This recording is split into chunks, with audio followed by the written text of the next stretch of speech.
Hey there, everyone. Welcome to Let's Cap. This is Austin Wang filling in for Ronald today.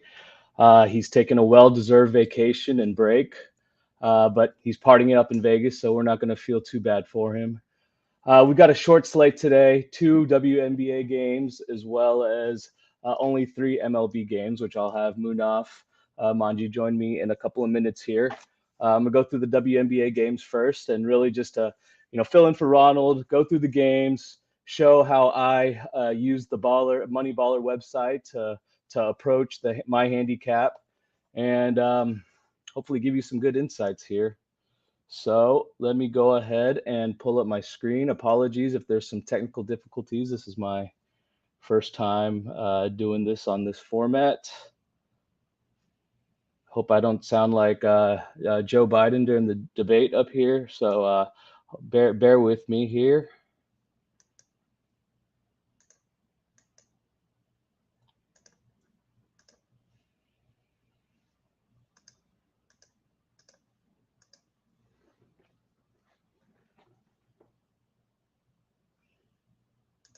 All right, so hopefully everyone sees my screen.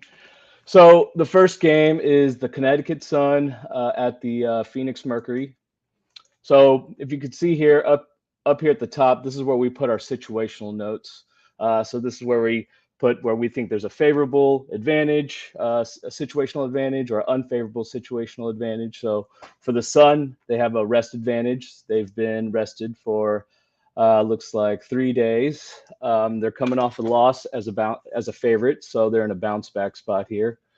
The Mercury, they're in a unique situation. They're on the second night of a back-to-back, which obviously doesn't happen all that often, very much in the WNBA. They're coming off that loss yesterday against the Fever, where they gave up a big lead there in the second half. So coming off a loss as a favorite, they've got that bounce back scenario in favor for them as well. They also have a revenge spot after losing by double digits against the Sun earlier this season. And we've got a baller system active on the Mercury here, where we're fading a team when the game before their last was an overtime game. So that's the Sun. They had an overtime game in the game before the last. And I think what we've seen here is, these teams that the fatigue doesn't hit them right away. It's the second game after the overtime game, which they are not as good against the spread. One unique aspect, as I mentioned, the whole second night of a back-to-back for the Mercury. So interestingly enough, if you look at, I'm using Gimme the Dog here. If you look at teams on the second night of a back-to-back, those games have gone over in 56% of those situations on the second night of a back-to-back. So really with these teams playing on the second night of a back-to-back, their defense, it seems like their defense really suffers at this point, and those games tend to go over. Even if you look at this season, those games have gone over in 10 out of those 12 games here. So that's something interesting to note.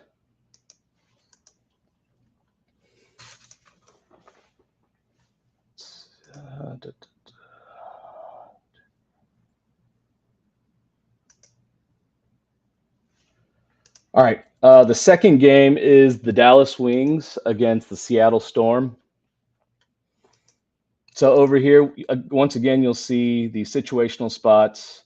The Wings are in a double-digit in-season revenge spot. We've got a baller system active on this, and they're playing their second game of a back-to-back series, a two-game series, and this system basically says those games tend to go over when those teams have a rematch within 7 days, and the total has increased, and the last game has gone over.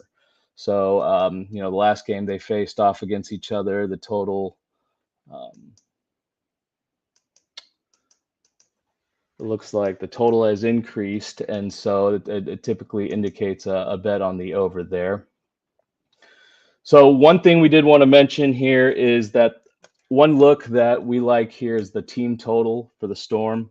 If you scroll down here, you can see various advanced metric tables. And if you look at the home splits, The Seattle Storm are number 1 in offensive rating at home. If you could see, the Dallas Wings are dead last there in defensive rating on the road. If you take a look at teams in this spot where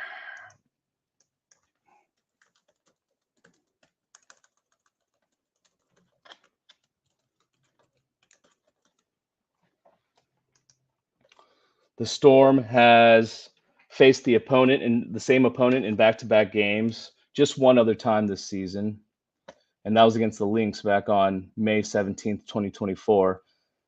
They scored 93 points. They went over the team total,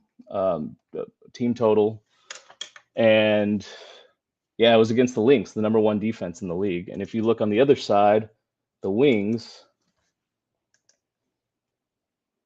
they've been in the situation 2 times this season where they faced a team on a back-to-back situation, but they've allowed their opponents to go over their team total in both of those scenarios. So we think that the team total over for the Storm at 90 is an excellent bet here. So I'm going to have Munaf Manji join me in a second. Let me see if I can get him on. Let's see.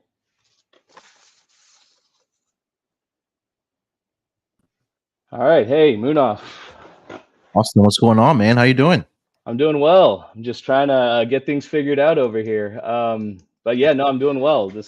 Munaf joins us from the Sports Gambling Podcast and does work at Pregame as well. We used to also collaborate together on the Action Network, and fellow Houstonian as well. Yeah. So really glad I've been interacting with you for a good while here. So glad to finally be able to collaborate with you on something. Yeah, 100%, man. It's great to be with you. I know, like you mentioned, RC's out on vacation, getting himself in a little bit of trouble out in Sin City, but we'll do our best to cover for RC, man. Right. Yes.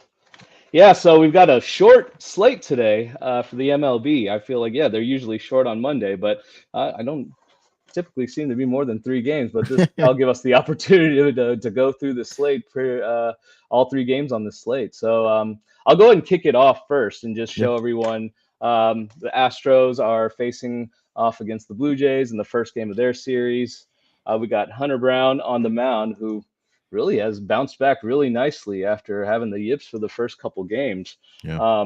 Up here, you'll see, and this is for Baller exclusive only, there's a matchup rating here that grades the matchup on 3 different components: the starting pitcher, the bullpen, and the batting as well. And we can see that the Astros here have a strong advantage in this matchup. So a 5, which is excellent. If you scroll down here, we've got the Baller system active on the Astros, where yesterday they had that win in extra innings where they scored 5 runs in the top of the 10th inning to beat the Mets.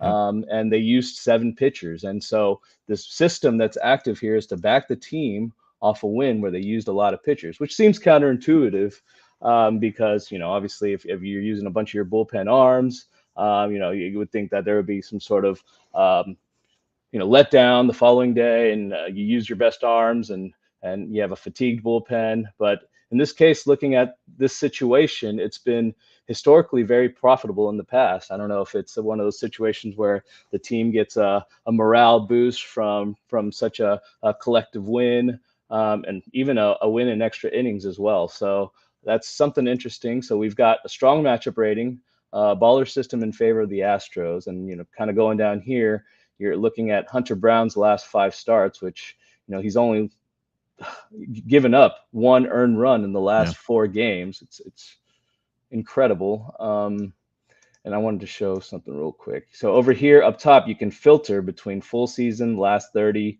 last 14 games. And if you go to last 30 games and scroll down, look at Hunter Brown's stats, a 1.16 ERA, just phenomenal. Looking at his counterpart there, and Yariel Rodriguez, that got a 15.43 ERA, albeit a small sample size. But yeah, definitely the pitching matchup is strongly in favor to the Astros. And I wanted to share a couple, like if you scroll up here, you'll see the different splits and trends. You'll see Hunter Brown last 30 days, 4-1. The Astros are 4-1 when he starts, 4-9 and 0, 4-0 and 1 in the first 5 innings as well. So just yeah, I wanted to give the floor to you, Munaf, and see what you had on this game and hear your breakdown. You mentioned for the Astros, or the trend that you mentioned about the bullpen that might be counterintuitive. I think it's profitable for the Astros about how bad their bullpen has been to start the season. But Yeah. you mentioned about Hunter Brown. It seems like he's really turned it around after the atrocious start that he did get off to at the beginning of the season. But also kind of take a look at the last 4 to 5 opponents, Austin, that he's faced. It hasn't been world beaters, right? And I think today might be a game that we'll find out if Hunter Brown has really turned the corner for this Astros team. I did see a note as well for this game that Vladimir Guerrero Jr. was scratched. So that's a big hot bat that's in their lineup that's not going to be out there for the Toronto Blue Jays. I do like the Astros side here. I mean, I don't want to make it a homer pick, but the offense has really started going for the Astros. They're finally above 500, I believe, for the first time for the regular season. So, and they're only sitting 3.5 games back in that AL West division, right behind Seattle. So I think it's a good opportunity for Hunter Brown. He's been pitching well. I do like the under as well. I know some of the guys also pointing out that Altuve's out for the Astros there as well. He's been having a pretty good couple weeks as well. So I mean, you mentioned the trend that I really did like, and I did play Astros first 5 with Hunter Brown, and also a couple guys, and Drew mentioning the over K prop for Hunter Brown as well. So expecting Hunter Brown to continue his dominance here, especially without Vlad in the lineup. I do like the Astros side here. First 5. Then also, if you're a player prop better, take a look at that Hunter Brown over on strikeouts as well. I like that. I like that a lot. I actually played the Astros too, and I'm like similar to you. Don't want to make this a homer pick, but there's just too many glaring signs in favor of the Astros. I saw that. Yes, Altuve is out, and certainly that would hurt. Yeah, he doesn't take much time off, so that's he's getting, just like Ronald, getting a well-deserved break there. 100%. So yeah, no, I played the Astros full game. I got it last night, so I got it at around -130, I think -133. So the lines moved up a bit there. But no, I think I'm with you on that first 5, especially given the Astros volatility in the bullpen. I think the first 5 is a strong play. Did you play the run line there, or did you go the first 5 straight up? I just played straight up in this case right now. It's just honestly, I really just backing Hunter Brown here. I want to say from the Moneyballer account, there was the daily trends that was tweeted out about right-handed pitching for the Blue Jays. Yeah, active trend today. Blue Jays are 0-8 on the money line as home underdogs versus right-handed pitching. So I think we're on the right side. Exactly. Yes, I posted that. So I should have known and should have mentioned that right here. If you scroll down, take a look at Blue Jays versus right-handed pitchers, 0-8 as home underdogs. Love it. The matchup favors it. We've got baller systems, situational trends favoring it. We've got pitcher matchup, obviously in favor in the Astros, and we got here this nice little short-term trend here. So yes, we are both in alignment there. Awesome. Anything else to add for this game, Munaf? No, I think we covered the bases pretty well. Yeah, hopefully we get to the window with the Astros. Yes, agreed. All right, so the next game on the slate, the New York Mets and the Washington Nationals. We've got David Peterson on the mound for the Mets against Mackenzie Gore for the Nationals.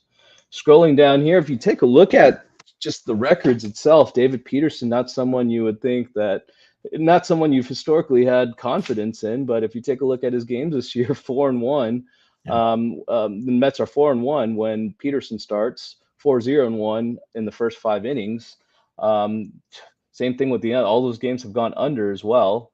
Looking at his stats, his cumulative stats, yes, his ERA has been good, but some of those underlying metrics are very concerning. 5.01 FIP. So I think that's a huge indicator that there's a lot of luck, and he's just been fortunate in some of his outings here. So that's something to take note of as you're perhaps not putting too much stock in some of these initial records and his ERA. We've got Mackenzie Gore. Oh, one thing to note here is 5-0 to the over, 4-1. Okay. So for Mackenzie Gore, okay, so the Nationals are 7-1 to the first 5 over when Mackenzie Gore starts. So that's a trend that I wanted to point out there. He's been pretty poor the last couple games, giving up 5 runs in his last start, and then 4 runs the start before that with 10 hits and a couple of walks there. So something to take note there. His overall stats still look good. He's just kind of weighed down by 2 poor starts. So I'm wondering if has a chance to turn it around today. So I want to turn it over to you, Munaf, and see what your breakdown was on this matchup.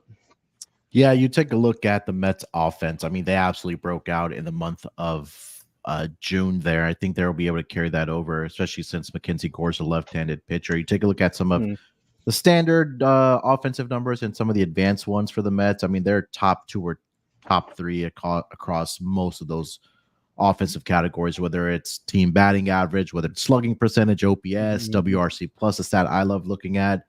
So they've been doing real well. I think Gore did face them earlier this season, if I'm not mistaken. I think he had a rough outing in that game as well, did Mackenzie Gore, against the Mets here. Let me see if I can find it here real quick, because I was looking at this last night. Yeah, so he did face him back on June 3rd. This was at home as well. He only lasted 4 1/3 inning there, Austin. 7 hits, 6 earned runs he gave up in that game. He's allowed at least 4 walks in each of the last 2 starts against the Mets. And I think this could be a game where they continue having offensive success. I think David Peterson, you mentioned like some of the overlying numbers are a little bit concerning, but he's been doing real well. And the offense has really been able to back him. Over his last 3 starts, the offense has scored at least 9 runs or more. They had 10 against the Marlins, 14 against the Rangers. They scored 9 against the Yankees. So I think the offense keeps on humming here. Even if he does give up a few, I'm really confident in this offense here for the Mets. So if you want to look at Mets full game, this number has now moved to -118, where I think it opened up around a pick 'em last night. Or if you want to take the Mets team total and just backed up bats and think that they continue having success here, I couldn't talk you off of that. So that was the way I was looking at this game here, Austin. Okay, yeah, no, that makes a ton of sense here. I kind of wanted to bring the whole first 5 over again, because I was looking at those trends. A lot of those Peterson starts have gone over in the first 5. Same thing for Gore, and bring into the fact that, hey, Gore has been struggling recently, and Mets offense has been hot. Their splits against lefties are amazing, and then counting on perhaps some negative regression from David Peterson. And I think I might follow those trends there and go with the first 5 over.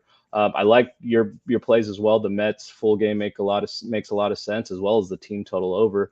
I think that team total over I'm very much in favor of. So I'll be looking towards that, as well as the first 5 over as well. All right. If there's nothing to add here, we'll go to our third and final game of the slate, and that is the Milwaukee Brewers visiting the Colorado Rockies. We've got a matchup rating of a 4 in favor of the Brewers, which is in line with the market price, which, if you don't mind, I'll just take a quick glance at where the line sits right now. We're looking at Brewers -155. There's not much notes I have here, except there's some interesting notes on the year fees, which, if I want to pull down here. So one note I have is the Rockies are 26-14 to the year fee as home underdogs. In the last 30 days,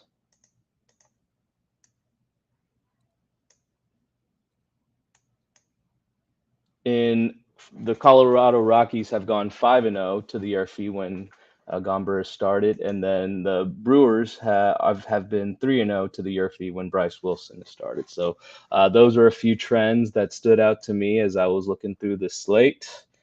One other trend I noticed was for the Milwaukee Brewers. They're 14-6-2 to the under against left-handed starting pitchers. And in the last one I have is in the last 30 days, the Rockies have gone 0-5 when Gomber starts. So those are the trends that I had. What are your thoughts on this game, Enough? Yeah, I didn't have a lot either for this game. Definitely don't want to put my money behind Austin Gomber. He's been absolutely brutal for the Colorado Rockies, whether it's been at Coors Field or whether it's been at home. Bryce Wilson's been a little up and down, and I think that could this be a spot where he bounces back? Maybe, but you're also in altitude in Coors Field. You know how it goes there, where you see a whole bunch of runs being put up, and obviously now with temperatures getting warmer across the country, that only obviously helps. Balls being hit over the fence, or a little bit more carry in some of these states. I'd lean here to the Brewers side here, Austin. I don't love it. I just both these pitchers haven't really been consistent for me. It'd be Brewers or pass for me for sure. Right. Yeah, I agree. Based on all the stats I've seen, the matchup ratings, Gomber's struggles. Yeah, that's definitely seems like the right side. I'm gonna go check out some of the Yurfie lines after this. I know it'll probably be pretty juicy there, but sounds like that could be a potential look there for, especially at Coors Field, especially given their track record. Both teams are 8-0 to the Yurfie with in the last 30 days with both these respective pitchers on the mound. So that's definitely a nice trend to follow there. Just the even money for that Yurfie for the Brewers and the Rockies game. So okay, yeah, would that be okay? That sounds great. I would thought it would have been. Oh, sorry, that's not the right game. I'm sorry. Let me go back. That was a Mets game. Brewers and see, first inning, it'll be up -160. -160. Yeah, yep. Okay. I wonder if. Yeah, that's something that I'd have to think about a little bit more. I don't typically place too much of those bets, and that seems a little too pricey for my liking. But certainly something to look at. Also note one more thing for this game, Austin, that I know we talked about Bryce Wilson, but they have someone else that's going to be starting for the Brewers. Rob, I'm going to butcher his last name. I'm just going to say Rob Z. I think he probably gets the first inning. Then you probably see Bryce Wilson coming in for like the bulk of the game after that. So they do have a spot starter for today's game, at least for the Brewers side. Okay. Gotcha. Good to know. Hey, we got Ronald in the chat. This guy just enjoy vacation. Why? Yeah. It's okay. He loves to work. Hey, we need to get him on here and get his opinion on some of these games. I'm just kidding. Hope you're having a good time. Win some money. And enjoy your time out in Vegas, Ronald. Hopefully we did you justice. But that's it for today. We went through all the games here. We'll should have a longer show for tomorrow and Wednesday. But we had a good breakdown of all three games today. I think there's a good consensus on the Astros first five. Yep. Between Munaf and I. Hopefully that gets to the window. Let's go Astros. Let's go Astros. Yeah, they're starting to turn around. Also, I know we got off to a really rough start to start the season, but I think they're trending in the right direction, of course. So we'll see. I know that was discouraging, but they got off to a slow start last year as well. So hopefully they get it together and make a nice playoff run here. Yep, 100%. All right, thank you, Munaf. Appreciate it. Is there anything you want to plug before we get off? No, you guys can just catch me on Sports Gambling Podcast Network, MLB show. I know we're doing some NBA offseason stuff as well. I know we have Olympics coming up for basketball and Summer League. That's going to be exciting for sure. And then we're chugging along for MLB as well. And then me and Chris are doing NFL shows as well. So look out for us then. We're getting, going through awards markets. We'll get you like stat leaders for the season and things like that. So it's been a lot of fun. And I'll be here with Austin throughout the week. So make sure you guys tap in. Yes. Thank you. Yeah. Dream you and Chris for NFL. That's exciting. That's the dream team right there. And actually tomorrow and Wednesday, let's do a little breakdown of the NBA free agency fallout. I would love to hear some of your thoughts there. Yeah, the last couple of days were wild, especially yesterday on Sunday with some of the bigger names either signing or not going to be returning to their team. So yeah, definitely. Yeah, we can talk about it, man. It should be a lot of fun. Yeah, I totally missed it. I didn't even realize Paul George actually signed with the 76ers. That's like Like 3 it in the happened at morning 2 our a.m. in the time. morning, Yeah, our time. I was like, wow. It was All right, yeah. yeah, So let's we'll see. catch up tomorrow and talk a little bit more. So thanks again. Appreciate y'all 100%. in the chat. We'll see you tomorrow. Good luck.